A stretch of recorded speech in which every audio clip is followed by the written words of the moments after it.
बिस्मिल्लाहिर्रहमानिर्रहीम, अस्सलाम वालेकुम। मैं हूं आपका होस्ट उस्मान ज़ेब और आप देख रहे हैं यूट्यूब चैनल उस्मान ज़ेब। हुमैरा असगर कत्ल केस में नई पेशरफ सामने आई है।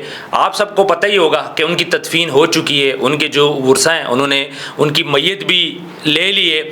मैंने फर्स्ट वीडियो से ये बात बोली थी कि हो सकता है कि ये कोई मर्डर भी हो या फिर किसी और किस्म के मामलात भी हो सकते हैं। चूँकि वो फौत हो चुकी है, हमें इस पर ज़्यादा बात तो नहीं करनी चाहिए, लेकिन ज़ाहिर बात है कुछ हक़ाइक़ हैं जो मैं आप लोगों के सामने रखूँगा और ये जेन्युइन हक़ाइक़ हैं। ये वो हक़ाइक़ है जो मैं ख़ुद से नहीं बोल रहा, तो ये चीज़ें हमें सामने रखनी पड़ती है। मैं किसी पे नहीं उछाल रहा उनकी ज़ाती ज़िंदगी पे किसी किस्म की वो चीज़, लेकिन कुछ हक़ाइक़ हैं जो मैं आप लोगों के सामने रखूँगा। बड़ी अच्छी औरत थी, उनकी जो पड़ोसी हैं वो ये बोलते हैं, उनकी जो भाभी हैं वो ये बात बोल रही हैं, जो भी उनके दोस्त हैं मीडिया में सारे ये बात बोलते हैं कि बड़ी अच्छी वो लेडीज़ थी, किसी के साथ उनका कोई चक्कर नहीं था, कोई नशे वाले मामलात नहीं थे। लेकिन एक एप्लीकेशन जो मरीम नवाज़ पोर्टल के ऊपर आई है, वो एप्लीकेशन मैं आप लोगों के सामने रखता हूँ, स्क्रीन पे आपको नज़र भी आ रहा है। अब इसमें लिखा क्या गया है, ये एप्लीकेशन आई है हुमैरा असगर की एक दोस्त की तरफ से। वो कहती है, मैं डॉक्टर सईदा कायनात शाह कौम की एक ज़िम्मेदार शहरी और मकतूला मोहतरमा हुमैरा असगर की करीबी दोस्त, नहायत अफसोस और दुख के साथ ये दरख्वास्त दे रही हूँ कि अदाकारा व मॉडल हुमैरा असगर की हालिया मौत किसी भी सूरत में तबई नहीं थी, बल्कि एक मुनज़्ज़म कत्ल है जिसमें डॉक्टर सीरम सजाद और उसका पूरा ख़ानदान बराह रास्त मुलव्वस है। मोहतरमा हुमैरा असगर गुज़श्ता 2 साल से डॉक्टर सीरम सजाद के साथ करीबी तअल्लुक़ में थीं। यहाँ पे उन्होंने ये बात बोली है कि मोहतरमा हुमैरा असगर थी, वो करीबी ताल्लुक़ था उनका इस जो डॉक्टर सीरम सजाद के साथ। दूसरा उन्होंने बोला है, गुज़श्ता 3 माह से इनके ताल्लुकात कशीदा हो चुके थे और डॉक्टर सीरम ने मकतूला का मोबाइल फ़ोन छीन कर उसमें मौजूद तमाम जो उनकी पिक्चर्स थी ज़ाती वो डिलीट कर दी थी। और तीसरी बोली है कि मकतूला को मुसलसल आइस नशा करवाया जाता रहा और जबरन शराब नोशी पर मजबूर किया गया। नंबर 4 पॉइंट दिया उन्होंने, हुमैरा ने मुझे और मेरी दोस्त डॉक्टर सईदा कशिश, अब इसमें डॉक्टर सईदा कशिश उनका जिक्र भी आ गया जो कि हुमैरा असगर की दोस्त हैं, उनको बारह बताया कि डॉक्टर सीरम सजाद ने इसका माली इस्तेसाल किया, यानी कि उनसे पैसे भी अब वो डिमांड कर रहा था।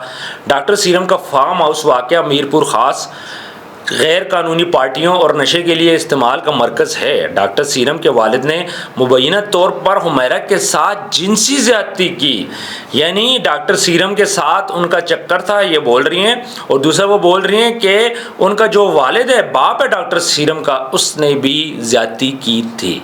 और डॉक्टर सीरम की बहनें तूबा और सबा इसे ब्लैकमेल करती और बाअसर अफराद से जिस्मानी ताल्लुकात पर मजबूर करती। अगेन आप सबको पता है कि ये इंडस्ट्री ऐसी है, इन इंडस्ट्री में जो ख़वातीन होती हैं उनके साथ मसाइल तो होते हैं। और मोस्टली हमारा जो मीडिया है, इस मीडिया में लड़कियों को इतना ज़्यादा एक्सेप्ट नहीं किया जाता, घरों से इनको इतनी ज़्यादा परमिशन नहीं होती कि आप जाओ और शोबिस इंडस्ट्री में जाओ। अब सारे केस को डिस्कस करें तो ये एक डॉक्टर फैमिली है, जो हुमैरा असगर के जो वालिद हैं डॉक्टर हैं, इनका भाई डॉक्टर है, पढ़ी लिखी फैमिली है। अब ये क्या करती हैं, ये जाती हैं शोबिस इंडस्ट्री में जाना चाहती हैं। ये क्या करती हैं, लाहौर को खैराबाद बोलती हैं, कराची चली जाती हैं, जिस पर इनके भाई भी ना खुश थे और इनके वालिद साहब भी ना खुश थे। खैर बड़ा अच्छा ये अपने शोज़ वगैरह करती हैं। 41-42 साल इनकी उम्र थी।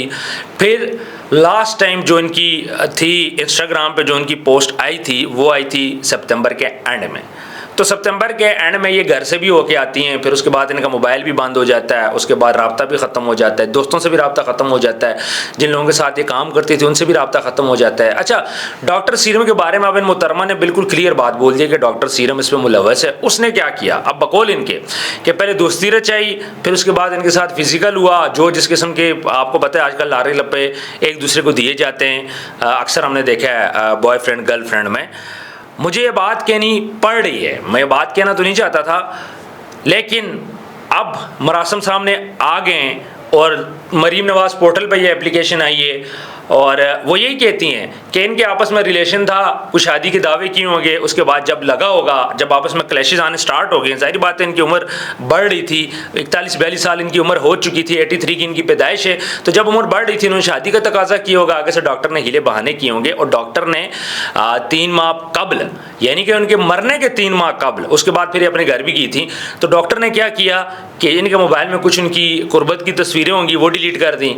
फिर उसके बाद इनको इनके फार्म हाउस पे ले जाया गया, डॉक्टर सीरम का जो फार्म हाउस था वहाँ पे इनको ले जाया गया। फिर वो बोल रही हैं कि उसके बाप ने भी ज़्यादती की, यानी इस डॉक्टर ने, जो इनका बॉयफ्रेंड आप बोल सकते हो, उसके बाप ने भी इनके साथ ज़्यादती की, उसकी बहनें भी मुलव्वस थीं, इसको नशा भी देती थीं, फिर उसके बाद इसको बदकारी का भी बोलती थी कि भाई आप जो बड़े बंदे हैं उनके पास जाओ। चूँकि ये जो फार्म हाउस है बकौल उनके, जो कि मीरपुर में वाक़या है, इस फार्म हाउस में पार्टी वगैरह भी होती थी, नशा भी होता था, तो वहाँ पर आला शख्सियात आती थी और हुमैरा असगर को वो बोलते थे कि भाई आपने इनके साथ रवाबित रखने हैं। हुमैरा असगर इस चीज़ पे एग्री नहीं थी, वो किसी के साथ नाजायज़ ताल्लुक़ रखने में किसी किस्म की भी दिलचस्पी नहीं थी। तो यहाँ से इनका क्लैश पड़ जाता है और चूँकि उसके बाप ने भी इससे ज़्यादती की होती है, तो ये सारी चीज़ें वो कह रही हैं कि ये उसका कत्ल है। हो सकता है कि हुमैरा असगर को इन्हीं लोगों ने ही कत्ल करवाया, बल्कि वो बोल रही हैं कि ये मौत तभी नहीं है, इन्होंने ही कत्ल किया है। वो तो ये बोल रही हैं कि इन्होंने ही कत्ल किया। एक तो ये सूरत आ गई कि भाई इस बंदे ने, जो ये जो डॉक्टर है, इसने इनको कत्ल किया। अब दूसरी साइड पे आते हैं जो इल्ज़ामात लग रहे थे, मैं इन्हीं इल्ज़ामात की बात करूँगा जो लोग सामने आए, मीडिया वाले सामने आए, मुख्तलिफ़ किस्म की बातें हो रही। दूसरी तरफ ये था कि इनका भाभी ने ये इल्ज़ाम लगाया, जो हुमैरा असगर की भाभी हैं, सगी भाभी हैं, अभी उनको तलाक हो चुकी है लेकिन है इनकी सगी भाभी थी, वो ये बोलती हैं कि इनका भाई भी इनके कत्ल में मुलव्वस हो सकता है।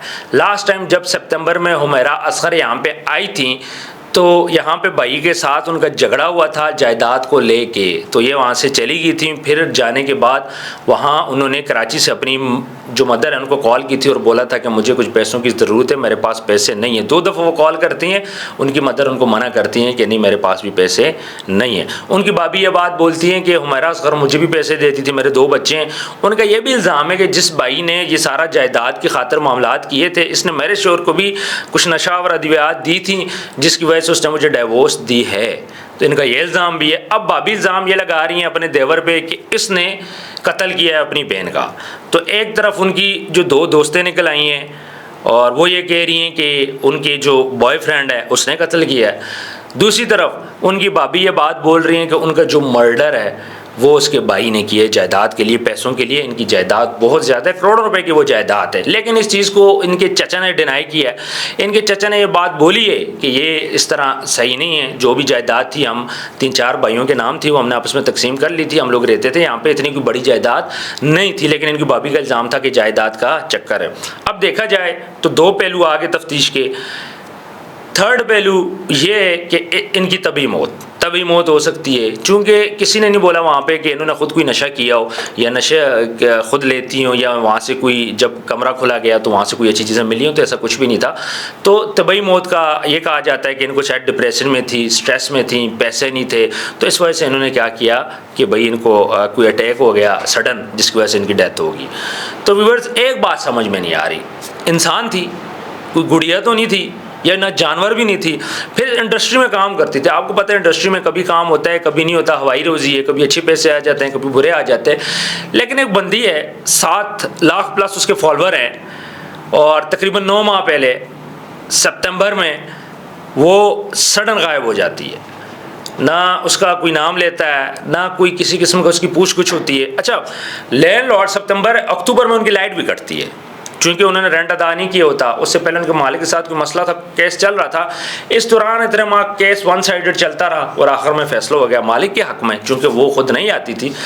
लेकिन इस दौरान में किसी ने उनसे रब्ता नहीं किया। मतलब इंसान थी, इंडस्ट्री में काम करती थी, दोस्त होंगे उसके, बहुत से लोग होंगे, और अगर ये सारम का मसला है तो मर्डर किया है, या फिर फील ये आ रही है कि शायद उस मर्डर को दबाने की कोशिश की गई है कि इनको कत्ल करके यहाँ पे फेंक दो। और ज़ाहिर बात है चाबी आजकल मिल जाती है, उसके बाद जब 9 महीने बाद ये आज इशू खुला है तो शायद मिल ही नहीं रहे। दूसरा, जो ब्रेड पड़ी थी, जो जेम्स पड़ी थी, वो 2024 की एक्सपायरी थी। इसका मतलब है कि ये कत्ल वाकई बहुत पुराना है, ये कत्ल नया नहीं है। फिर चूँकि बिजली कट चुकी थी, तो बिजली कटने के बाद कोई इंसान तो वहाँ पे रह नहीं सकता। तो ये सारे मामला थे। लेकिन यहाँ पे अफसोस इस बात का होता है कि उसके घर वालों ने भी उससे रब्ता नहीं किया। अभी घर वाले उसके भाई बोल रहे जी हम लोग रब्ते में थे, वो इंडिपेंडेंट थी, ये चचा बोल रहे हैं, लेकिन रब्ता किसी ने नहीं किया। एक इंसान है, उसके भाई थे, उसकी बहन थी, उसकी भाभी थी, उसका बाप था, उसकी माँ थी, सारे उसके रिश्ते जो जेन्युइन रिश्ते थे, दोस्त तो थे ही थे, जेन्युइन रिश्ते उसके जिंदा थे। उन्होंने भी कोशिश नहीं की कि हमारी बच्ची हमारे घर से जा रही है सितंबर में, उसके बाद उसका पता ही कोई नहीं है सितंबर एंड से। तो इतना टाइम गुजर गया, उसकी वालिदा ने भी कोशिश नहीं की। हमारे यहाँ तो एक बच्चा एक दिन भी गायब हो जाए टेंशन पड़ जाती है, या पूरे 9 माह बच्ची गायब रहती है लेकिन उसकी वालिदा ने कोशिश नहीं की। उनके चचा ये बोलते हैं हमें पता नहीं था वो कहाँ पे रहती है। अगर आपको नहीं पता था वो कहाँ पे रहती है तो डिपार्टमेंट है, उसका मोबाइल नंबर था, उसकी लोकेशन थी, 100 मामला आते। अगर आप इंटरेस्टेड होते तो मसला नहीं था उसकी लोकेशन ट्रेस करने का। आपकी बच्ची गायब है आज 9 माह से, आपने उसको ढूंढने की कोशिश नहीं की, उसका नंबर बंद था। अब उसके चचा आके ये बात बोल रहे जी हमें उसकी लोकेशन नहीं पता थी, तो लोकेशन तो ट्रेस हो जाती है, उसके पास मोबाइल था। फिर उसके बाद उसका मोबाइल भी बंद हो जाता है, फिर वो आपको ना ड्रामा में नज़र आती है ना कहीं शूट्स में नज़र आती है, मतलब गायब हो जाती है। लेकिन इसको ढूंढने की कोशिश नहीं की गई। फिर उसके दोस्त वो कहाँ गए, राब्ता तो होगा, उसके दोस्त होंगे। अभी ये 2 दोस्त जो सामने आ गए, इसके अलावा मजीद भी उसके दोस्त होंगे, तो उन्होंने भी क्या इसको ढूंढने की कोशिश नहीं की? क्या किसी को इसका एड्रेस नहीं पता था? इसका मतलब ये है कि यह मामला इतना सीधा नहीं है। ये मामला इसलिए इतना सीधा नहीं है कि अगर ये मामला सीधा होता तो इसको ढूंढने की कोशिश की जाती।